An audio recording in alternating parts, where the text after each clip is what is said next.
E aí, galerinha? Todos bem? Todos tranquilos? Maravilha! Vamos continuar aqui, falando agora com vocês, galera aí do 6º ano. Nós estamos falando ainda sobre narrativa. Na última vez que a gente gravou para você uma aula, a gente estava falando sobre as questões que envolvem a estrutura narrativa. Então a gente seguiu, falou um pouco sobre a questão do narrador, falou um pouco dos personagens. Na aula de hoje a gente vai seguir falando das outras características. A próxima característica que eu queria tratar com você, não esquece que as características que eu trato nessa aula dizem respeito à próxima tarefa que vai estar disponível para você fazer e depois eu mando a correção pelo sistema para você, tá bom? Então observa que agora a gente vai continuar falando de características da estrutura narrativa. Desta vez a gente vai falar sobre a questão do espaço. Vamos começar falando do espaço na narrativa. Basicamente, o espaço é o lugar onde os personagens estão transitando, é o cenário da história, né?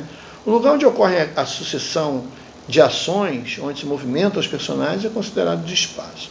Esse espaço, obviamente, pode ser trazido à tona como um espaço geográfico externo ou interno. A descrição faz um papel importante nesse caso. Embora a gente esteja falando do gênero narrativo, né, de contar uma história para alguém, ao registrar o espaço na narrativa, inevitavelmente vem à tona a utilização do texto mais descritivo. Afinal de contas, você precisa dizer como é que é o lugar onde os personagens circulam.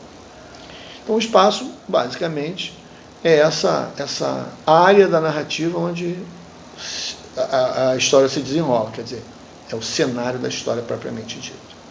Acho que aí não vai guardar muita dúvida, mas é legal que você tenha a ideia do espaço da narrativa como esse da circulação dos personagens. Porque aí você entende melhor, por exemplo, o próximo item do texto narrativo, que é o tempo. A gente já conversou um pouco sobre isso, mas eu quero explicar melhor para você aqui, para você ter uma base mais, digamos, substancial na hora que for resolver os exercícios. Quando você fala do tempo na narrativa, ele é o elemento diretamente ligado ao enredo. Quer dizer, ele faz uma sequência linear que vai e volta no tempo. Vamos nos explicar. O que é uma sequência linear? Quando você conta lendo uma história de estrutura tradicional, ela apresenta para você um tempo cronológico, aquele que você percebe visto através do relógio. E um outro tempo é o tempo dos pensamentos do personagem. Pois bem, é disso que eu quero tratar aqui.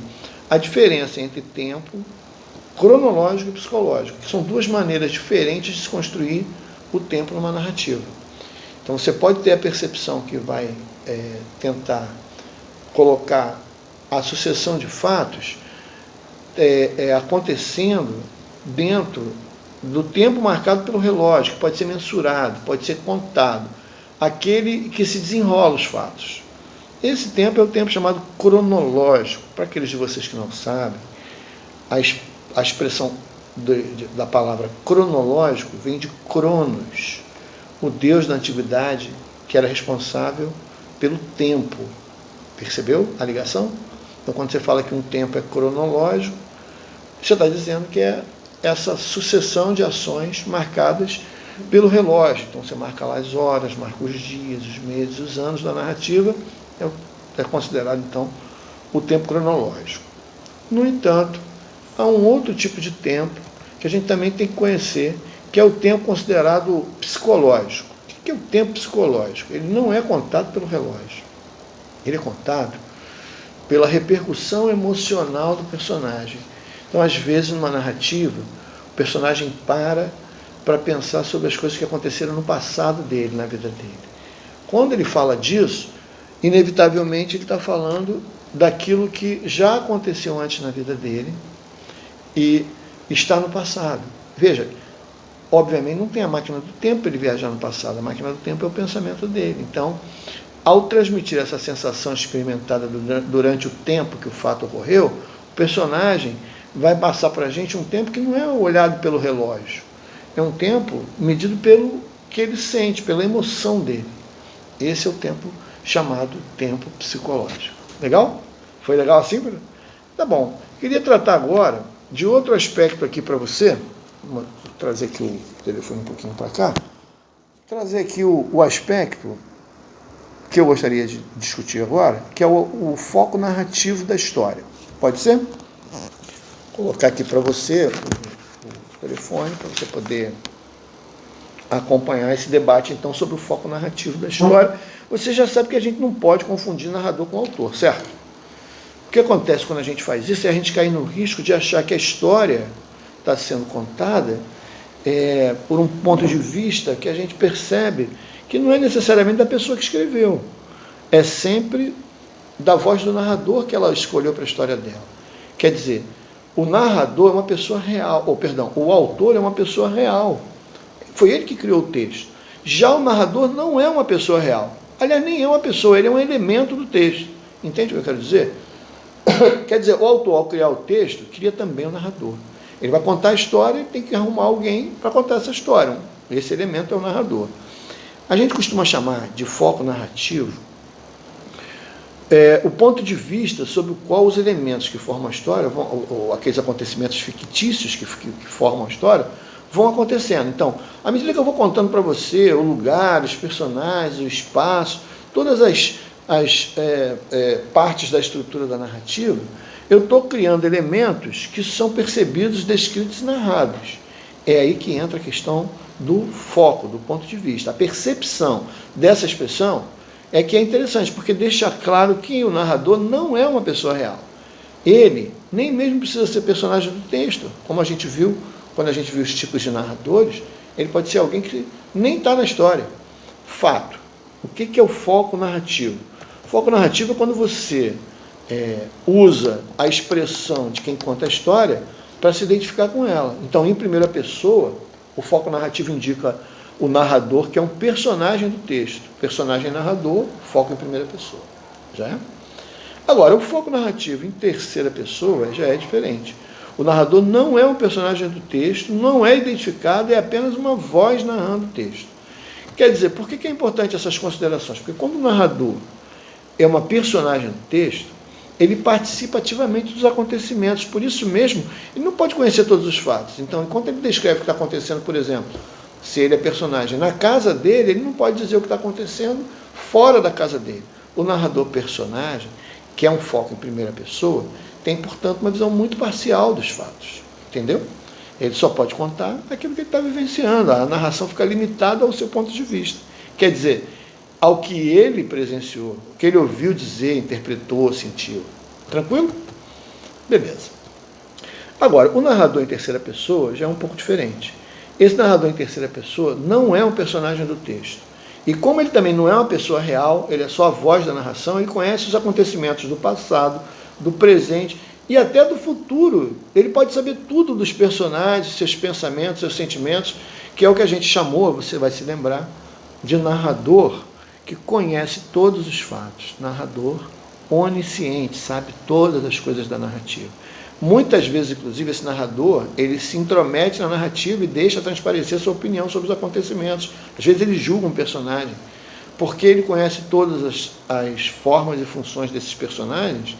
Muitas vezes ele se vê metido nessas confusões de dizer que o personagem é mau, ou dizer que o personagem podia ter agido de forma diferente, que ele deveria ter conhecido melhor o aspecto da história para não se mover naquela situação específica da narrativa.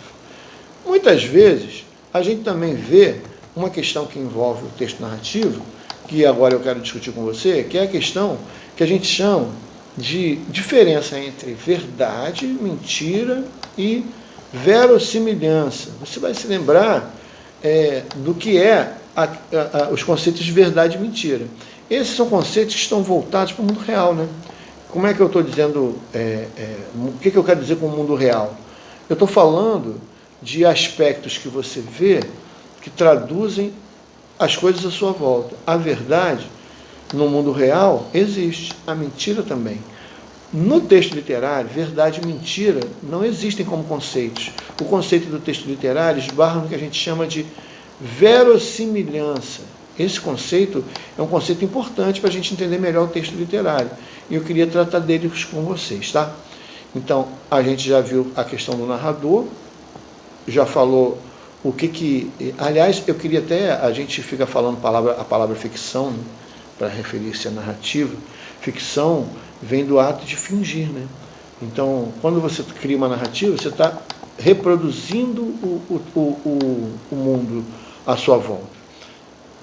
Vou tratar disso já já, mas queria voltar à questão que envolve a diferença entre verdade, mentira e verossimilhança. É muito importante que você consiga distinguir esses três conceitos, tá bom? Os dois primeiros, verdade e mentira, estão relacionados à vida real, ao mundo real. Quer dizer, o terceiro, a questão da verossimilhança, é outro tipo de papo. Aí ele refere-se exclusivamente à narrativa, pode ser, por exemplo, a literatura, o cinema. Então, como conceito, verdade é aquilo que está de acordo com o mundo real, é aquilo que é exato, autêntico, foi? E a mentira é uma afirmação que se contradiz à verdade, né? A intenção da mentira qual é? Enganar, induzir ao erro. Não é isso que faz uma narrativa. A narrativa não apresenta verdades ou mentiras. Quando a história começa, há um pacto que é feito entre o cara que escreveu o texto e vai contar a história e o leitor. Esse pacto é o que a gente chama de verossimilhança, que é uma imitação da verdade, parece verdadeiro dentro da história. Por exemplo, em obras de ficção, quando você fala ficção, você está falando narrativas montadas com a imaginação humana, pode haver verossimilhança mesmo quando os fatos são fantásticos. Eu vou explicar aqui mais ou menos para você, ver se você consegue sacar. Por que a gente não reclama quando vai ver um filme de super-herói e, de repente, sei lá, o super-homem sai voando? Como a gente sabe, na vida real ninguém consegue voar. Pelo menos não pelos próprios meios. Vai ter que usar um avião para isso ou outro equipamento. Mas o Superman, nas histórias dele, consegue voar. A gente não fica brigando, olha que mentira, o Superman está voando. Porque a gente consegue perceber que ali é verossímil, quer dizer, é semelhante à verdade da narrativa. Internamente, ele tem aquele poder. A gente faz um acordo, a gente está lendo história de super-herói e concorda que eles têm poderes fantásticos. Um deles, o do Superman, por exemplo, é voar. Então a gente não reclama, porque a gente não está levando em consideração o mundo real. O que é o conceito de verdade e mentira? O que a gente está fazendo é vendo a realidade de dentro da narrativa.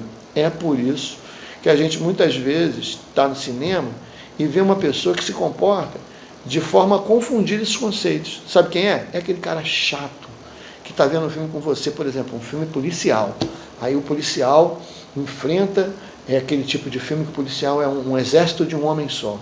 Enfrenta vários bandidos, 30, 40 bandidos e vence todo mundo. O cara é bom de tudo. Ele escapa das balas, escapa das porradas dos inimigos, dos acidentes de trânsito.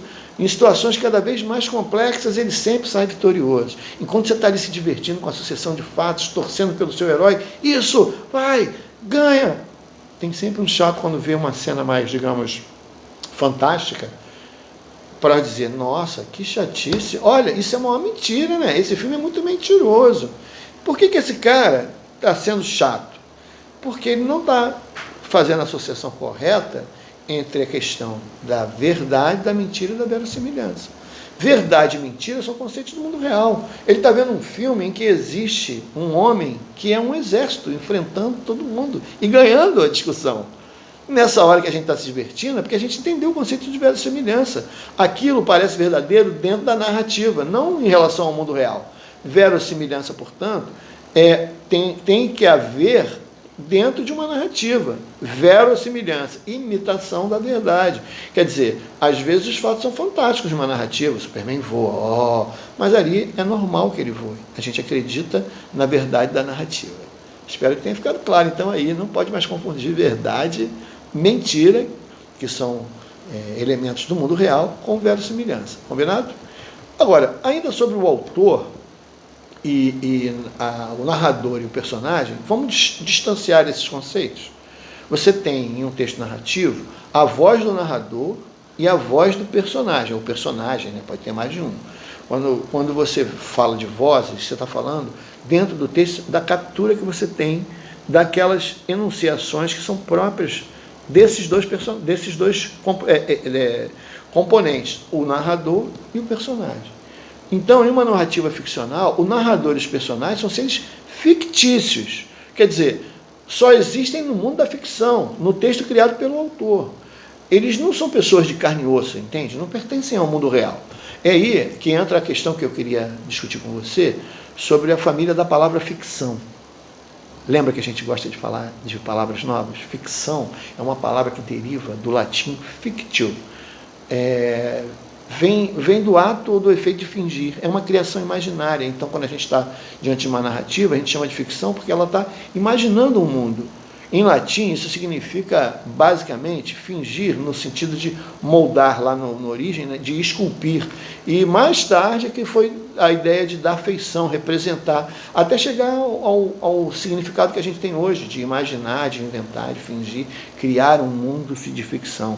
Então, alguns exemplos dessa família, da família ficção, que você pode usar, é ficcionalidade, ficcionalismo, ficcionista, que é a pessoa que cria a ficção, ficcional, enfim. Observe que todos eles vêm do ato de fingir. Fingir quer dizer reproduzir de maneira semelhante àquela realidade. Foi? Então, eu espero que hoje, nessa nossa retomada dos elementos da narrativa, você tenha entendido a diferença que é básica e que você tem que guardar agora para sempre, entre autor, narrador e personagem. Nossos exercícios vão falar um pouquinho sobre isso para você, tá? Sobre a estrutura da narrativa, porque mais tarde a gente vai ver outros gêneros, os contos maravilhosos são um deles, por exemplo, tá? E eu queria aproveitar esse momento da aula aqui para trazer para você uma sugestão. Você está em casa, você sabe, eu sempre dou o dever de casa, esse você não tem opção, você precisa fazer para manter a mente ativa. Eu tenho dito aqui direto, né? Nós estamos presos em casa, mas não podemos prender a mente. Eu também costumo dar os que eu chamo de prazer de casa, uma sugestão de alguma coisa para você fazer e expandir seus horizontes culturais. E hoje eu trouxe um livro do autor que dá nome ao meu mascote, o Veríssimo. O autor é o Luiz Fernando Veríssimo. Eu vou apresentar para você aqui brevemente um livro de crônicas dele. Vou tirar aqui da minha estante, que eu acho que você poderia, enquanto está aí na sua forma de quarentena, que é fique em casa, cuidar do outro, você pode fazer como prazer de casa. As histórias dos livros do Veríssimo são sempre curtas, crônicas pequenas. Essas comédias para se ler na escola trazem histórias incríveis, todas elas muito surpreendentes e divertidas. É uma seleção específica para a gente trabalhar a leitura. Você sabe, a leitura não é algo fácil. Só se aprende a ler, adivinha? Lendo. Então aqui, ó, um exemplo que eu posso trazer para você das histórias do Veríssimo, você às vezes fica, mas poxa, eu vou ler, o livro às vezes é grande. Esses são vários contos. Por exemplo, esse conto aqui, Bobagem, você vai ver, ele começa nessa página já quase na metade e encerra-se na outra. Basicamente é uma página de conto. Então você pode ler um conto desse aqui, e o bom de um livro dessa natureza é que você lê o livro, mas não necessariamente precisa seguir a ordem das historinhas nele. Você pode ir salteando os verbos, né? Você pode ir olhando uma história de acordo com, sei lá, o gosto. Por exemplo, esse livro aqui, vou te mostrar, é da minha estante, né? Da minha biblioteca, o próprio Veríssimo autografou para mim. Meu amigo. O próprio Veríssimo. Então você tem aqui no índice, o livro está separado, tá vendo? Por determinados tipos de aspectos temáticos. Então, na primeira parte, você tem histórias que tratam de equívocos, né? Confusões que acontecem, histórias chamadas de outros tempos, de olho na linguagem, fábulas, falando sério, exercício de estilo. Então, você pode pegar, por exemplo, o texto que abre, que é o A Espada, que é uma história divertidíssima, que conta a história de um menino que no dia da festa de aniversário dele, ele está fazendo 7 anos, ele descobre que é herdeiro de uma dinastia de super-heróis que, quando fazem 7 anos, precisam sair de casa e seguirem a sua jornada para serem super-heróis. O que a gente ouve na história? A gente ouve o jeito que o menino vai contar isso para o pai e para a mãe dele, depois da festa de aniversário de 7 anos. Já imaginou o desafio dele? É super divertido, porque o pai, no início, acha que é tudo brincadeira do filho. Na verdade, não é. Então, aqui você também pode aprender um pouco mais, na prática, sobre autor, narrador e personagem. Mas esse é um convite que eu faço para você, é apenas seu prazer de casa. Nossa videoaula de hoje está chegando ao fim. Eu espero encontrá-lo na próxima aula. Em breve tudo isso acaba e a gente vai estar junto na sala de aula de novo, tá bom? Um beijo para vocês e até breve.